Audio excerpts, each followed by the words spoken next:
You're always so good to me. You're always so good to me. You're my joy in every season. You're the reason that I sing. Always so good to me. Hey, so good.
Hey guys, and welcome back to Bayside Online. We are so glad that you made it to church today. We know that this has probably been a busy week, maybe with some ups and some downs, but you know what? You're here now. You have some space to focus on God, to get into the Word, and to worship from wherever you are, wherever you're watching from. Again, we're so glad that you're here, and you get to continue on with us in our sermon series entitled The Sermon on the Mount, the day that God talked about everything. And today, we are talking about your private faith. What do you do in your own personal relationship with God, your private prayer life, your private generosity life?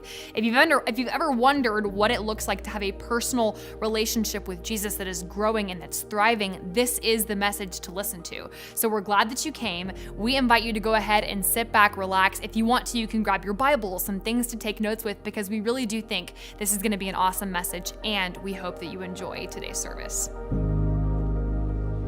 Good to have you all here. Good to have you all here. Honestly, it is, we're super thankful for Pastor Ray too. To lead our church at times like this is such a difficult task, right? Because you got to be people of grace and truth all at the same time. And that's the tension of the life we all live in the midst of the modern tensions that we're in. Loving people, serving people so that people meet Jesus, right? And such a beautiful part of what Jesus is doing in the Sermon on the Mount. So if you're new, good to have you here. My name is Mark. I'm one of the pastors. We have been doing a series in the Sermon on the Mount, this kind of revolutionary text of Jesus in Matthew 5-7, where Jesus just talks for 3 full chapters, and he goes, hey, what does it mean to be the revolutionary people of God? What does it mean to be the alternative people of God in a world like ours, in a world like his? And he talks about something very interesting. If you got your notes, it's on the front there. I'll read that in a second. But Pastor Kurt last week talked about kind of the lead into this text that we're going to talk about, which totally confronted me when I was a 17-year-old kid and someone told me about Jesus. I read a text like this and I was totally messed up because Jesus just kind of upends everything. And last week, Kurt talked about the idea of loving your neighbor, which is like, sounds really normal, but it's completely revolutionary. Like, how many of us have had a weird neighbor? Right? And it's just like, yeah, it's fine to kind of like theoretically go, oh yeah, love your neighbor. But then it's like that neighbor where you have that strip of grass and neither of you want to cut it. And so then it becomes like, Vietnam or whatever. And it's like, man, I don't know what to do about that. That person's kind of hard to love. I opened my door a little bit ago and this little girl was at my door. She's like, hey, Girl Guide cookies. And I literally just a couple of weeks before preached love your neighbor. And she's like, you want to buy Girl Guide tickets? I'm like, yeah, no, it's okay, cool. I just shut my door, walked back to my wife. My wife's like, who was at the door? I'm like, I don't know, some little girl. What'd she want? She wanted me to buy Girl Guide cookies. And what'd you do? $20, are you kidding me? No way. Turn the TV back on. She's like, you literally just preached love your neighbor and it's your literal neighbor, you moron. It's like, right. And one of my daughters like ran down the street. Okay, we'll buy 40 boxes or whatever. So love your neighbor. Sounds really cool. It's like we fall asleep thinking about it. It's completely revolutionary. How do you love your neighbor? And then Jesus says, not only are you gonna love your neighbor, you're gonna love who? Your enemy. That's crazy talk. Maybe, as Kurt said, the hardest teaching in the Sermon on the Mount is to love your enemy, because it's normal to love your neighbor. How do you love your enemy? I was a bunch of years ago asked to go hang out with Bob Goff for a bit. You guys know who Bob Goff is? Wrote Love Does. He's come and preached here a bunch. He's amazing. And we were in this room and he was telling stories about the fact that he has this cabin and he just invites random people, and he like invited a bunch of Jews, and then he invited some leaders from Hezbollah. And it was like Bob Goff mediating a conversation between Hezbollah and the Jews. And it's like, what is going on? And he would send books to Charles Manson, he said, in prison. Bob Goff sent Love Does to Charles Manson. That's weird. But that's what loving your enemies is. It's kind of a weird thing to love your enemies. He also talked about the idea, remember the guy, the guys who hijack, haven't you seen Captain Phillips?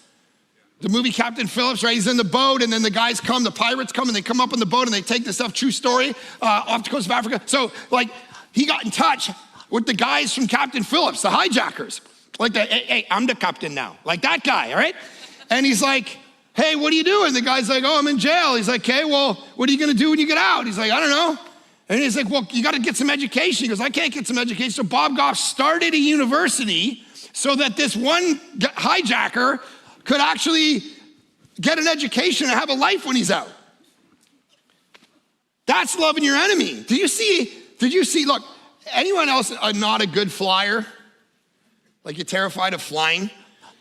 Okay, something happened this week that it's nightmares for all of you, because it was for me. I was scrolling today on Instagram. It was literally a guy just walked up to the emergency door while the plane was flying and opened it.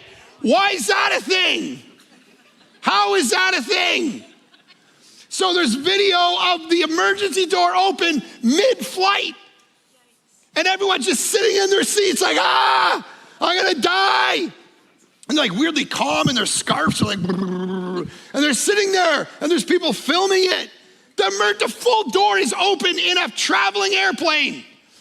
Now, here's the thing, as I read the comments, every single person's like, when that plane landed, I would have beat that guy's face so hard. There's gonna be a lineup of people just beating that guy in the face, which would have been, as someone who hates flying, it would have been totally my natural instinct.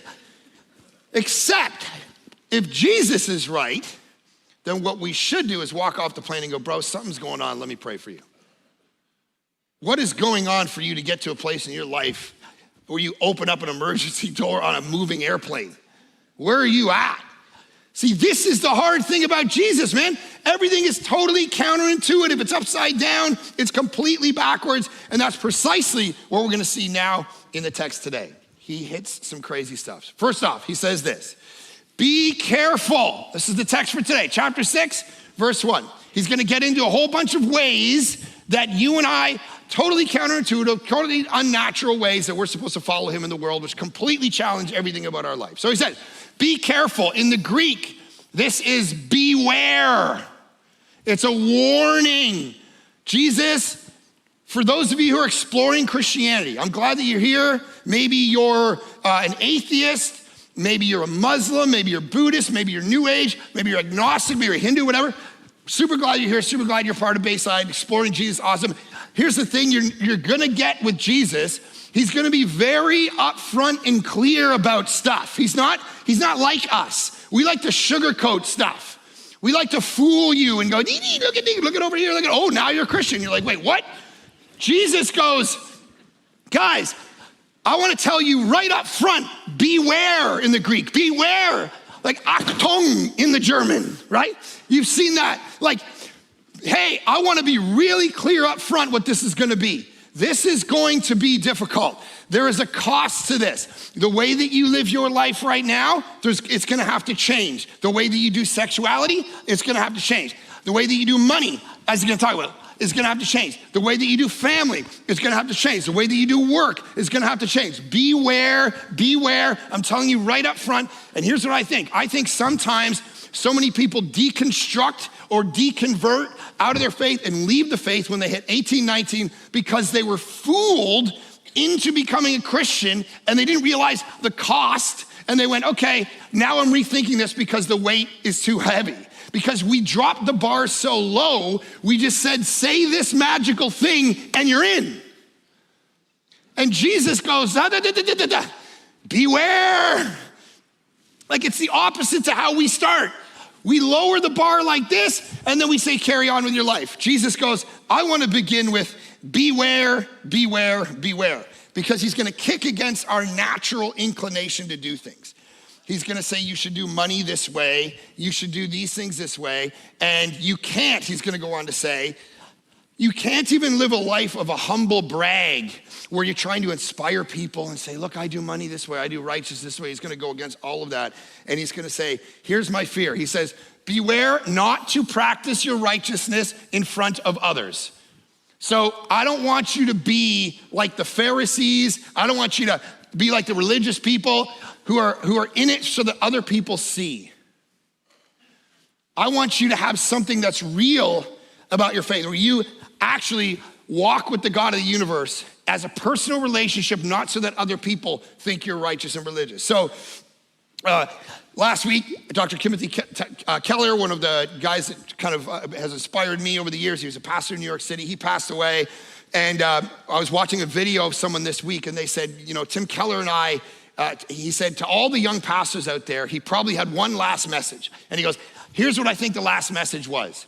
He goes, we were emailing back and forth about Luke chapter 10, where the disciples come to Jesus and they say to him, we're really excited because the demons pay attention to us when we use your name. And Jesus says to them, don't be excited that demons listen to you because of my name. Be excited that your name is written in heaven. And this guy goes, listen, here's what I think Tim Keller would be excited about. He wants you to know Jesus as your Savior versus being successful. He wants you to have Jesus as Savior versus you being successful in life, being successful in ministry.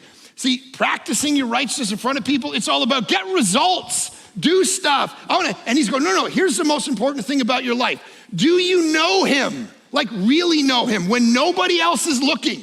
I'm not talking about do you know him for the hour you're here in church. I'm not talking about do you know him, like do you do religious things so that other people see it. He's gonna say, do you have a private life where you actually know and walk with the God of the universe? And then he says, of course, this practicing your righteousness in front of others. These were the Pharisees, these were the outside people who would do something one way and they would say, I believe this, but they really wouldn't live it. They were hypocrites, right? That's literally what the word hypocrite means. A Pharisee, a play actor, someone who pretends they do things. David Kinnaman, who's this researcher, talked about the idea there's 3 top reasons people don't like coming to church. One of them is because the sexual ethic of the church. The second one is judgmental and narrow-mindedness of the church. And the third one is hypocrisy. The fact that the church is full of people who say they believe something, but they actually act in a completely different way. They are hypocrites. And you know that these aren't just religious people. So those of you who are exploring Christianity, that's not just church people. That's all of us, right? We're all hypocrites in some way. How many times I've sat with people and they're like smoking cigarettes all the time and like they don't even take, like chain smokers, they don't even take it out to eat. You know those people? And then they'll look at you and you'll pour a little sugar in your coffee and they'll be like, hey, that's gonna give me cancer, bro. And you're like, dude, you broke a sweat just cutting your meat. You're telling me this little bit of sugar in my coffee is gonna give me cancer? There's people like this all over culture, right? There's people who go, hey, you can't tell me what I can do with my body, but I can tell you what you're supposed to do with the environment. You realize how ironic that is? And we could go through all kinds of progressive and everybody is a hypocrite. Live this way, but I think this, and this is why people stay away from the church. And Jesus says, don't be those people, the hypocritical people. Who's the person that's actually scariest that we can actually fool? The person we could fool the most is ourselves, actually. So Jesus is like, don't deceive other people. Don't have your righteousness be out there for the world to be seen by people, but you don't actually believe it. But also, don't deceive yourself into thinking you're righteous, because you might think you know God, but you actually don't. But I remember a bunch of years ago, I had played drums a few times with my band. I had this band in high school. Hopefully none of the recordings are anywhere. I drummed for a few times, so I was like, So I remember showing up to youth group one night, and there was no drummer, didn't show up. And so I was like, well, I know how to drum. I've drummed like 4 times. So I got up with these drumsticks, I got in the kit, and they started, playing whatever worship song we were playing, Pharaoh, Pharaoh, whatever we were doing. And I'm sitting there on the drum set, and I'm like, and I mean, the band's up there, and they're just looking back at me like, bro, what is going on back there, right? People were losing their faith, leaving. It was crazy. So when I got done, I'm like, yo, so is that good? They're like, no. And I needed like an intervention of people to come into my life and go, bro, you are not a good drummer. Stop, never get on that drum kit again. But that's what you need. This is what Jesus is doing. Be careful. That's such a nice way of saying it. Beware, Achtung. It's like, guys, you are self-deceived. You think you're a good drummer. You think you have righteousness, but you don't. And I'm here waving my arms, trying to get your attention, saying, do not think that you know the God of the universe because you do righteous things, because you don't watch rated R movies and you don't say certain words, doesn't mean you're going to heaven when you die. That's just you acting righteous to be seen by people. He's gonna flip everything upside down. Our whole cultural way of thinking that we're important, he's gonna flip upside down. He's gonna tell us the secret life is the only life. It's not the life where you get seen by anybody. That's actually important. Who are these righteous people in front of others? Have you ever felt that hypocrisy in yourself? Where you start to judge other people because they're not as righteous as you? Maybe they're people who say the book of Revelations,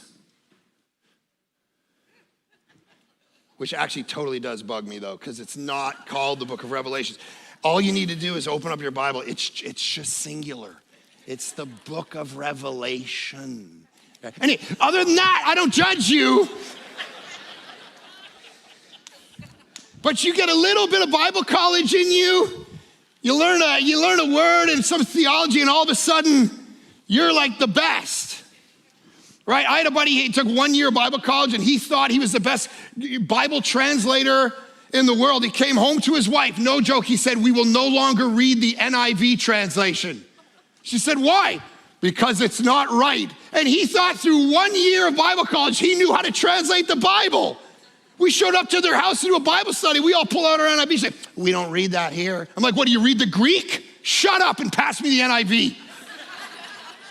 You got a little bit of theology and you think you know what you're talking about. That's the danger.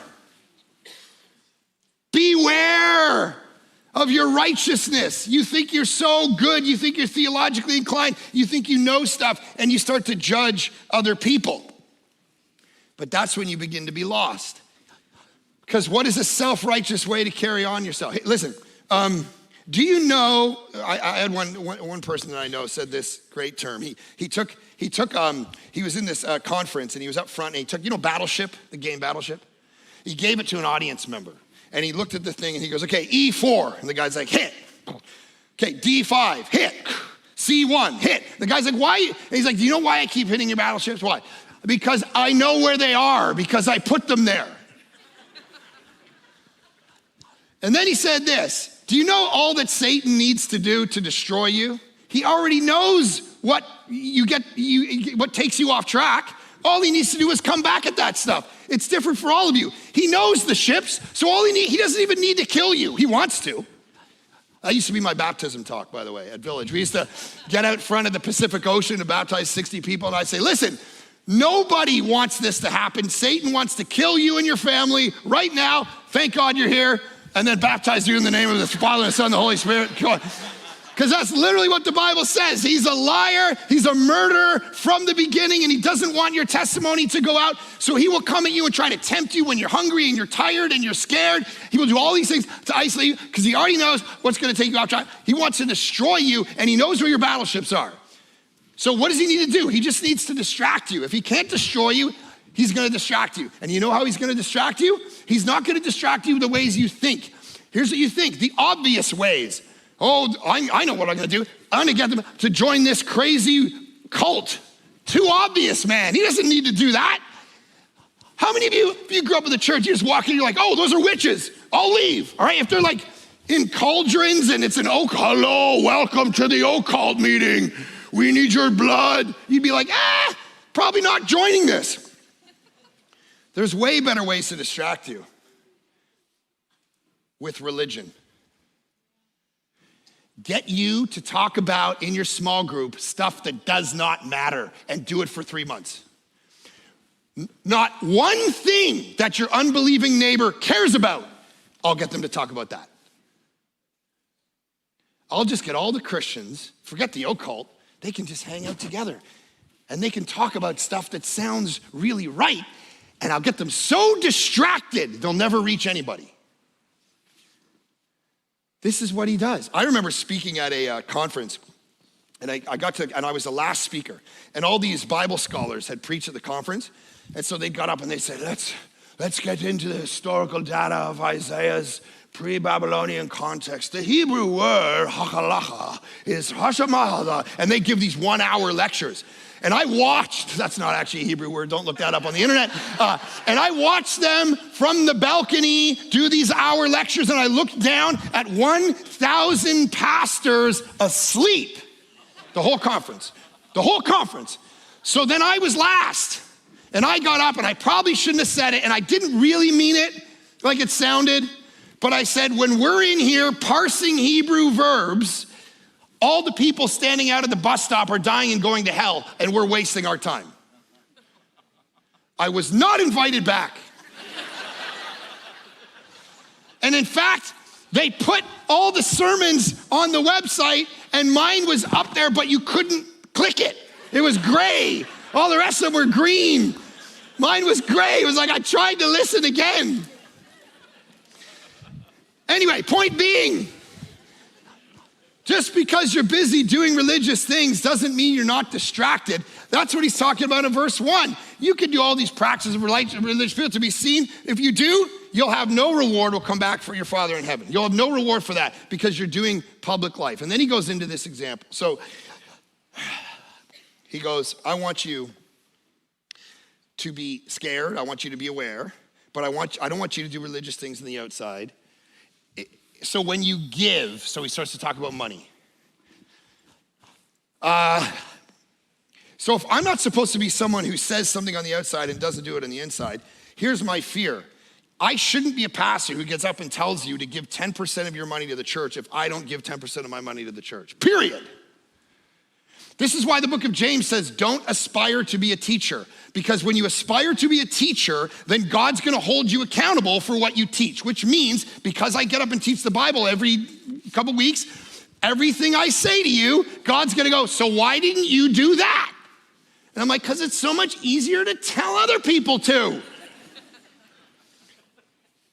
So if I'm gonna get up and tell you, give 10% of your money, I'm gonna give 10% of my money to the church. If I'm gonna tell you to give the Accelerate campaign like I did for 6 weeks, then I'm gonna give money to Accelerate. I'm not gonna ask you to do something that I'm not gonna do to the best of my ability before God.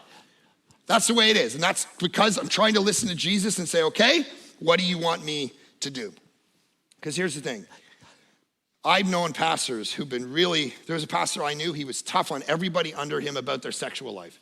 He'd say, you shouldn't post that, you shouldn't talk like that, you shouldn't be involved in that music video, you shouldn't do this. He was the most conservative person I knew in regard to sexuality, and it was only 5 years later that we found out that he was cheating on his wife and his kids for years. You say one thing so that you look externally this way, but you're not actually that. And it's terrifying. And you know why it happens? Because Christianity over time can become just something you're really good at, a hobby, in his case, a job. And you become really good at the job that you start to manipulate Christianity without knowing Christ. There's a difference. I was talking to a guy the other day, and he told me that he was hanging out with this church staff. And this church, I won't tell you the name of it, it's kind of a church it's a little wonky, it's kind of funny, they do weird things. So it's kind of a church that we make fun of. Like, well, those crazy people, that wonky people, and they're kind of the butt of our jokes sometimes. So he tells me, I hung out with their staff for 2 days. And you know what their staff talked about the whole time I was with them? I'm like, what? He said, they talked about God. And that's just so different. Because most people on church staffs, we talk about results. We talk about ministry. We talk about mission. We talk about stuff. He goes, no, Mark, it wasn't any of that. They were talking about God. They were jacked up about what God was saying and doing and how he is. And it was crazy. He goes, I'd never seen anything like it. And I'm like, oh, it's so much harder to make fun of them now. This is what he's talking about. You can have the external mechanics and pragmatism of ministry and Christianity, or you can have Jesus. And so he gives these two examples of a life that either is externally on point, but internally a mess. And he goes, okay, let me give you two examples of a way that I want you to live like this secret life. And he goes, the first one is when you give. to the needy. Do not announce it with trumpets, as the hypocrites do in the synagogues and on the streets, to be honored by others. Truly, I tell you, they've received their reward in full. So, first off, give to the needy. I love this. Jesus says here's a word. Say this word together. When. Ooh. You know what I'd much rather it say? Goo. That means he assumes it. He assumes that you don't keep your money to yourself, that you give it to the needy. And here's what I love. I want to be someone, man. I want to be as generous as I can be. I don't have a lot of dough, but I'm going to try to be as generous as I can be. You should try to be as generous as you can be because Jesus commands it. When, not if. You understand a command doesn't care how you feel, right? Like when Moses walks down and goes, do not murder. It's not like, oh, sorry, I just kind of was feeling it. No, don't murder and give to the needy. But I don't feel like it. It doesn't matter. I'm commanding it of your life. I want you to organize your money around kingdom stuff. This could look like, and this is what inspires me about it. Because every time I say no to my kids, so here's what we do as a family. This can look like external stuff, like global mission organizations outside the church. We as a family support one. My friend has a ministry in Uganda, Africa. We sponsor and support 5 kids. We build them a home, we go visit them, we give them their food, their water, their education, all that as a family. And when we do that, you know what I love? That every time I have to say no to my kids for something, like if we're driving to Starbucks and they're like, can I get something? And I go, no, you can't get something. They're like, come on, give me a licky pop or whatever they want, those dumb candy pops. I say no, and they say, why? I say, because I can't afford it, it's not in the budget. And every time that they cry, you know what the beautiful reality of that noise is? It means somebody else is getting taken care of. It's the most beautiful sound in the world, listening to those little girls cry, because it reminds them that there's more important things in the universe than money. And every time I say, you can get a water. No, not a bottle, from the tap. And then every time you drink from the tap at Starbucks and it tastes like metal, you remember that poor kids are being taken care of. It's beautiful. That's what he's talking about.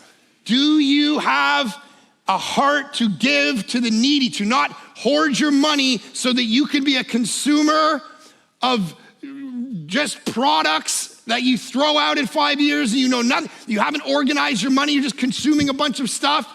He goes, I want you to do that globally. I want you to do that locally through the church. That's why we give 10% of our money to the local church, to Bayside. Why? Because through Bayside, we support local mission, global mission, compassion, convoy of hope, kids stuff, women who are going through things, youth ministries, kids ministries, men's ministries. It's all money that comes to staff and support ministry that's actually happening. This is what he's talking about. I want you to be people who are generous. You know, the only way you can solve greed, which is what Jesus talks about far more than some of the immorality stuff that we always talk about. He constantly talks about greed. Now, here's the problem with greed. You know when you've committed immorality, but like when you wake up beside someone who's not your spouse, you're like, that's pretty clear. But when do you become greedy? The antidote, the solution to greed is generosity. And if you're not generous, it means you're enslaved. And what I mean by that is I remember hearing the story of a few years ago of a guy, and he was trying to illustrate the difference between living generously and living in scarcity. Some of you believe you're like, I gotta put away a lot more money. I gotta put away money. I gotta make sure I got all money. You got more money than anyone could ever do. I just put it away. I just keep putting it away. And he gave this illustration about this village that had this monkey problem. There was monkeys everywhere and they're stealing stuff and ruining the huts. And so the guy said, I know what to do. And he went out and he grabbed a coconut and he cut a little hole in the coconut and he put a chain on it and he chained it to a tree. And he put it down, he took some raisins and he put raisins in the coconut. And the little monkey went screaming down there and stuck his hand inside that coconut and he grabbed the raisins and then he goes, and he couldn't get his hand out because the hole wasn't big enough. But he wouldn't let go of those raisins, man. And so the guy would just walk up and put a bag over his head.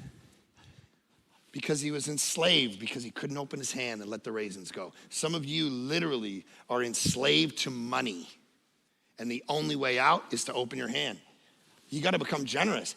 You got to be able to feel the blessing of God as you give to ministry, to mission. This is what he's trying to say. And when you do it, don't go out and tell the world about it. When you do it, don't go, hey, look at me, everybody.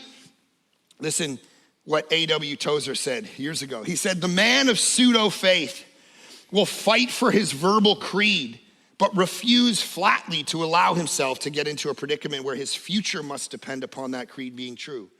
He always provides himself with secondary ways of escape. So he will have a way out if the roof caves in. What we need very badly these days is a company of Christians who are prepared to trust God as completely now as they know they must do at the last day.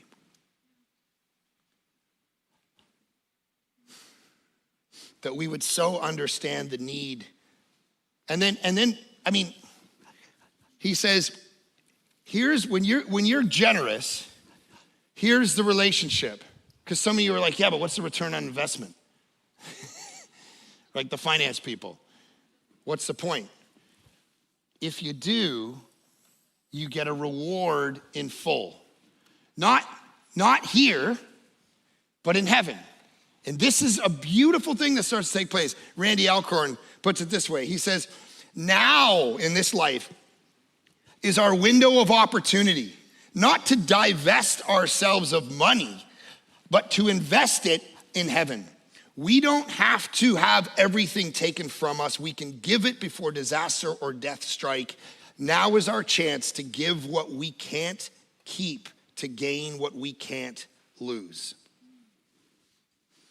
Because what happens when you give, and this is what starts to mess with us now, is there's rewards in heaven.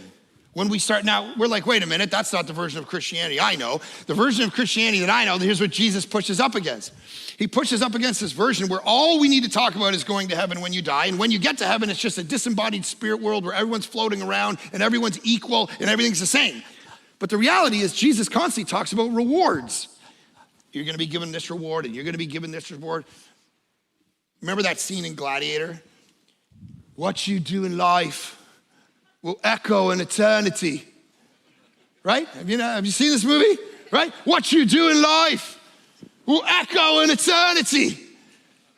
And then the men are like, yeah, and they just run into death, right? He's like, hey, listen, we're all gonna go fight these hordes and they're all gonna kill us. They're like, what? He's like, but what you do in life will echo in eternity. And they're like, all right, and they just run and get their heads cut off. That's the reality.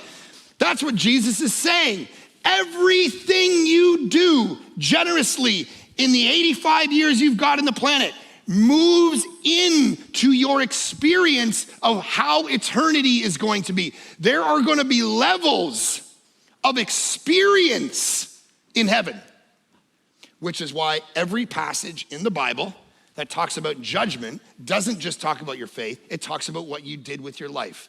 Matthew 25, John chapter 5, Romans chapter 2, Revelation 21. It opens the books and goes, what did you do? What did you do? What did you do? What did you do? What did you do? Because your experience is gonna be different than your experience. It's gonna be different than your experience because there's gonna be rewards. There's gonna be treasures. There's gonna be a kind of experience. I can't explain it.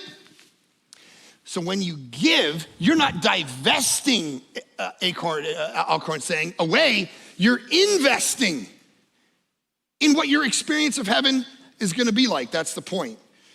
And so he says, I want you to do this in secret. I don't want you to trumpet things around. I want you to do it in absolute secrecy. I find it hard to illustrate this for you because the minute I try to illustrate it for you, my reward gets taken. So just trust me, I've done a lot of great stuff in secret. I mean, even the Uganda thing, the fact that I said that, I don't get this anymore. Thank me later. But when you give to the needy, I love this. When you give to the needy, do not let your left hand know what your right hand is doing. Like, I remember when I first read this as a new Christian, I'm like, oh my gosh, why is my left hand can't know what my right hand is doing? I'm giving so secretively that even I don't know what I'm doing. Why? Because the minute I start to register my generosity, my self-importance and my self-righteousness starts to take hold of me. So somehow I gotta get to a place where I'm giving and then I'm forgetting about it. So I'm not keeping track so that when the next time comes, I don't go, oh, I already gave too much. Isn't this crazy? This is a crazy teaching. You guys who are like type A people, like who still have Blackberries, you're like, I don't understand what he's talking about. I need to keep a registered record of everything, and that's good and that's wonderful. He's saying, but just make sure it doesn't kill your generosity. Make sure it doesn't feed in to your self-importance.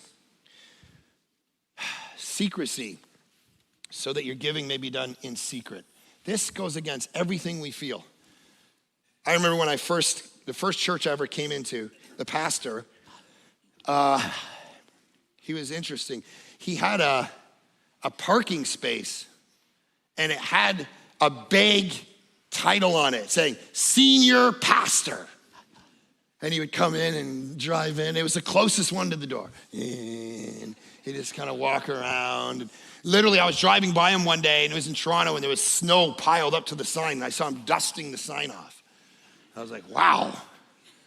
And he'd sit on stage and tap his hand and watch everybody. And it's like, bro, this is the opposite to secret. What does a life look like, man, that's completely, where your righteousness is so secret?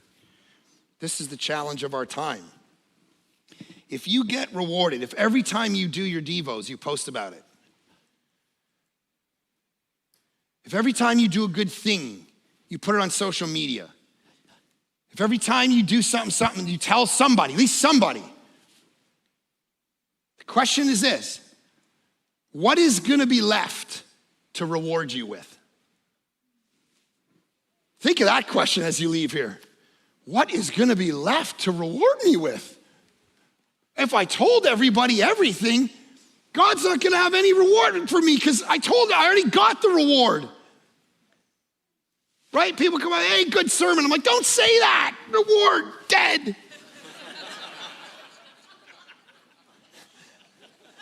Reward, dead. Don't say it. If you say it, I lose a reward. Don't.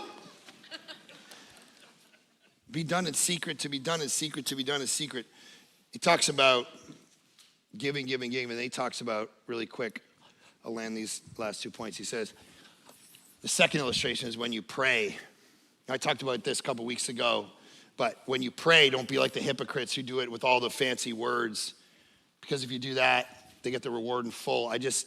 You're out in the street corners, you want to be seen by other people. He goes, here's what I want you to do in your prayer life. By the way, prayer, powerful, powerful, powerful thing. Some of you are looking for power and you don't understand you're gonna get it through prayer. You're gonna get it through a prayer life. Karl Barth said, you wanna know the posture of revolution? I mean, today we're talking a lot about revolution, right? How do we revolt against the culture? How do we revolt against this? Karl Barth said the posture of revolution for a Christian is folded hands. That's where the power is. And so your prayer life, and then he goes, I love this. He says, go into your room and close the door. You know what this Greek word is? As I said, now we're gonna talk about Greek words for 12 minutes. No, I'm just kidding. But the Greek word here, it's wonderful. You know what it is? See, we lose this in our translations. Your room, you're like, all right, my bedroom. This was literally the room in the house, in the Greek, where the family would store their treasure. And here's what he's trying to say. I love this. He's trying to go, guys, the treasure is the praying. Forget the results. The fact that you went to the room and prayed, that's the treasure. That's the gold. You got to experience God. Something about you changed. You got the treasure versus going in and going, let me hit you with a list of things that I want. A list of expectations that I have for you to do this and to do this and to do this. Every great revival throughout history has begun with the power of prayer. Every single one of them. But can I tell you something? Prayer, how many of us struggle with a prayer life? I won't get you to raise your hand because I'm hoping you'd all say in some degree yes, because prayer takes learning. And here's the funny thing about prayer. It's harder sometimes the deeper you go. It's like falling in love. I was probably a better prayer when I was 18 years old and I had just come to Christ and he was alive and well to me and he was doing things around me like crazy. Now that I'm a pastor, it's a little more formalized. And it's like, I can tell you one thing, it is easier for me to preach a 30-minute sermon than it is to pray for 30 minutes. Here's the crazy thing.